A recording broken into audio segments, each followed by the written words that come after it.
मनोजवं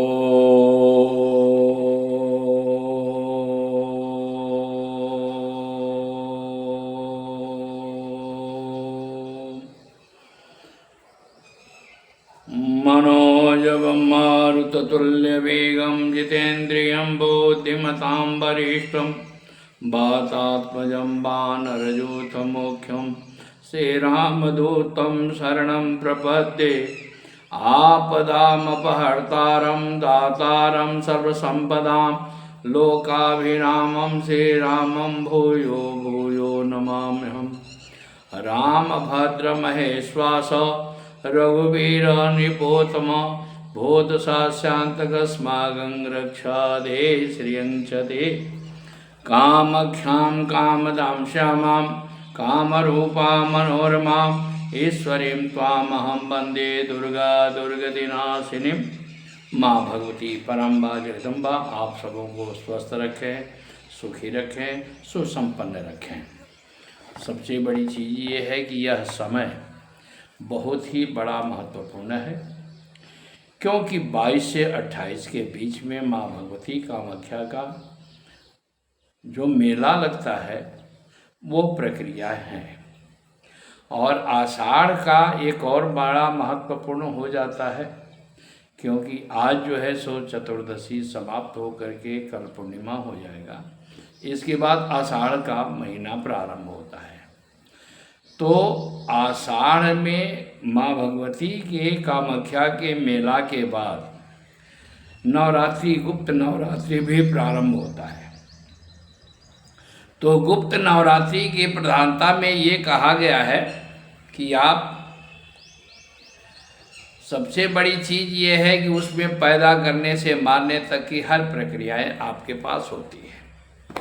आप उसको चाहें तो जिस तरह से रूप में ले सकते हैं, क्यों कि माँ भगवती कामाख्या का जो मेला लगता है पूरे विश्व में एक पहला स्थान है जहाँ की पृथ्वी आज भी रजो धर्म में आती है। और उस वस्त्र को हमारे वहाँ के पुजारी जो महंत लोग हैं, पुजारी जो हैं, जो उनका माँ भगवती का रात दिन सेवा करते हैं, वो आपको वातन प्रसाद में साल भर तक देते हैं। इसकी प्रक्रिया के लिए एक और चीज़ है, कल एक आदमी का आया था, क्योंकि देखिए खास करके इसमें तंत्र मंत्र जंत्र का प्रयोग भी किया जाता है और समाप्त भी किया जाता है। तो आप एक चीज़ देख लीजिए कि माँ की कितनी बड़ी कृपा है। क्यों आषाढ़ के नवरात्रि के बाद भगवान शिव देवादिदेव महादेव का श्रावण मास आ जाता है। तो खास करके अगर यह साधना, आप साधना के पक्ष में अगर साधना करना चाहते हैं तो आषाढ़ की ये 22 तारीख के बाद 23 में 24 में आप एक अपना मुहूर्त चंद्रमा किसी विद्वान से दिखवा लीजिए और चंद्रमा से दिखवा करके आप अपना माँ का आराधना करना शुरू करें। क्योंकि मैं आगे भी बता चुका हूँ कि जिसको जिस प्रकार की परेशानी है उसका उपाय के लिए यह बहुत बड़ा महत्वपूर्ण समय है। इसमें आप इसका प्रयोग कर सकते हैं। एक चीज़ देखा गया है कि इसमें माँ भगवती के उस बीच में, जैसे माँ भगवती वैष्णवी देवी का है, नित्य प्रति जो है सो स्नान के समय में अदृश्य शक्ति होकर के वहाँ पर देवी देवता जो है सो वहाँ पर जाते हैं और उनका आराधना करते हैं। उसी तरह से माँ भगवती कामाख्या में नीलांचल पर्वत पर सभी प्रकार के तंत्र के जो माहिर लोग हैं, अदृश्य शक्तियाँ जो है वो वहाँ उस समय विराजमान होती है और विराजमान होकर के माँ की कृपा को प्राप्त करने के लिए सभी लोग उसमें तत्पर होते हैं। तो खास करके ये कहा जा सकता है कि आप अगर चाहें तो वहाँ पर वो प्रक्रिया कर सकते हैं। अगर किसी कारणवश आप वहाँ नहीं जा पाते हैं तो वहाँ नहीं जाने के मतलब कि आप अपने घर में भी बैठ करके माँ की आराधना करना चाहें तो कर सकते हैं। शरीर की रक्षा है, आपके परिवार में आपके मान लेते हैं शरीर पर कोई प्रयोग है, आपके परिवार में जो है सो कोई अशांति है, किसी का आपस में मतभेद है, पति पत्नी का सामंजस्य नहीं बन पाता है, बाप बेटे का सामंजस्य नहीं बन पाता है, आपका कोई काम रुका हुआ है, इन सबों प्रक्रियाओं के लिए आपके जीवन में बहुत बड़ा महत्वपूर्ण समय है। इसके लिए आप प्रयोग में ले सकते हैं। अगर कुछ नहीं करते हैं, ज़्यादा लंबा चौड़ा अगर बाईजान साधना नहीं करना चाहते हैं, तो शरीर के रक्षा के लिए, परिवार के रक्षा के लिए आप दुर्गा कवच का नित्य प्रति पाठ करें और पंचगव्य में उस पर फूंक मारें और फूंक मार करके 11 बार जो है सो वो पाठ करके और उसको मकान में चारों तरफ छिड़कवाइए। आपके परिवार में बहुत ही सुकून और शांति मिलता है। अगर आपका कोई काम नहीं रुक रहा है, कहीं से पैसा रुका हुआ है, बहुत आदमी के पास, मेरे पास पैसा फोन आता है कि महाराज जी मेरा बहुत जगह पैसा रुका हुआ है, वापस नहीं आ रहा है। उसके लिए भी इस प्रक्रिया में खास करके ये 45 दिन मान लीजिए, तो 45 दिन नहीं बल्कि 51 दिन का समय हो जाता है, क्योंकि 22 से लेकर के आपको श्रावण के अमावस्या तक 1 महीना होता है। इसलिए इस 31 दिन के प्रयोग में आप हर चीज को प्रक्रिया कामयाब कर सकते हैं। तो उसमें अर्गला स्तोत्र का पाठ करें नित्य प्रति, गूगल का धूप दे करके, गूगल जलाइए, गूगल जला करके आप अपने जीवन में कामयाबी कर सकते हैं। अगर बाई चांस माँ की कृपा प्राप्त करनी है तो एकादश अध्याय का पाठ करिए या चौथा अध्याय का पाठ करिए।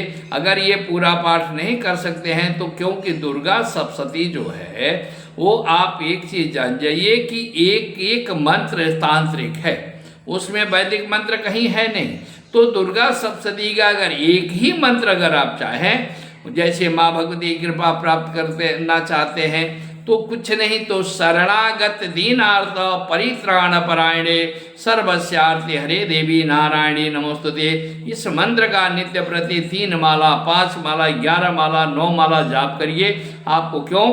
शरणागत दीनार्थ, हे माँ भगवती, हे परम्बा जगदम्बा, हम दीन हैं, हम आर्त हैं, दुखी हैं, परेशान हैं, मैं तुम्हारे पास शरणागति हूँ। शरणागत दीनार्थ परित्राण परायणे, चारों तरफ से मैं त्रासित हूँ, त्रास करने वाले लोग हमारे पीछे पड़े हैं, तो परित्राण परायणे, हे माँ भगवती, हे परम्बा जगदम्बा, परित्राण परायणे सर्वस्यार्थ हरे देवी, सभी प्रकार के जो दुख है, सभी प्रकार के जो आर्त है, उनसे हरे देवी, हे माँ भगवती परम्बा जगदम्बा, उसको दूर करें। तो आप माँ भगवती की कृपा प्राप्त भी कर सकते हैं। वैसे नहीं तो एकादश अध्याय का 3रा श्लोक, ओम देवी प्रपन्नाति हरे प्रसीद प्रसीद मातरि जगतोऽखिलस्य प्रसीद विश्वेश्वरी पाहि विश्वम त्वमीश्वरी देवी चराचरस्य, इस मंत्र का भी प्रयोग कर सकते हैं और इससे माँ की कृपा आप पर प्राप्त हो सकती है। तो कहने का अभिप्राय यह है कि आप माँ भगवती की कृपा प्राप्त करने के लिए, और यह समय एक एक दिन, एक एक पल, जैसे माँ भगवती, माँ जो जन्मदायिनी माँ है, वो आपको गर्भ में आने के बाद एक एक पल, एक एक क्षण की जो उसकी प्रक्रियाएं होती है, वो आपके जीवन को संवारती है। उसी तरह से यह जो समय है, एक एक पल का, एक एक क्षण का आप व्यर्थ न जाने दें। 22 तारीख से लेकर के आप खास करके अमावस्या जो आएगा, क्योंकि आर्द्रा नक्षत्र में खास करके माँ भगवती का रजोधर्म वाली प्रवृत्ति आती है, तो इसलिए 1 महीना के अंदर आप श्रावण की अमावस्या तक आप चाहें तो हर चीज़ प्राप्त कर सकते हैं। वो आपकी क्षमता है। किसी अच्छे गुरु का साथ ले लें। बहुत लोग कहते हैं कि महाराज जी आप हमें गुरु बन जाइए। कारण यह है कि देखिए, दीक्षा देना आसान है, उसको पालन करना बड़ा मुश्किल है। और माँ भगवती की कृपा प्राप्त करने के लिए उनके शरणागत, सबसे बड़ी बात यह है कि अगर कुछ नहीं करते हैं, नवारण मंत्र का भी जाप करते हैं, नवारण मंत्र से आपके जीवन में बहुत से कुछ मिल सकता है। आप उसको प्रयोग में लीजिए और करिए। माँ भगवती आपका सदा सुखी रखें, आपको कल्याण करें। आप किसी प्रकार का जो है, आप कुछ नहीं तो खास करके आज मंगलवार है, शाम के समय में जो है सो आप जाइए, 4 ठो अनार हनुमान जी के मंदिर में दीजिए और अपनी प्रार्थना करिए, सभी प्रकार के मनोकामनाएं पूर्ण होंगी। जय माँ भगवती, जय माँ जगदम्बा, जय माँ कामाख्या। आप सबों को कल्याण हो, आप सब सुखी रखें, सुसंपन्न रहें।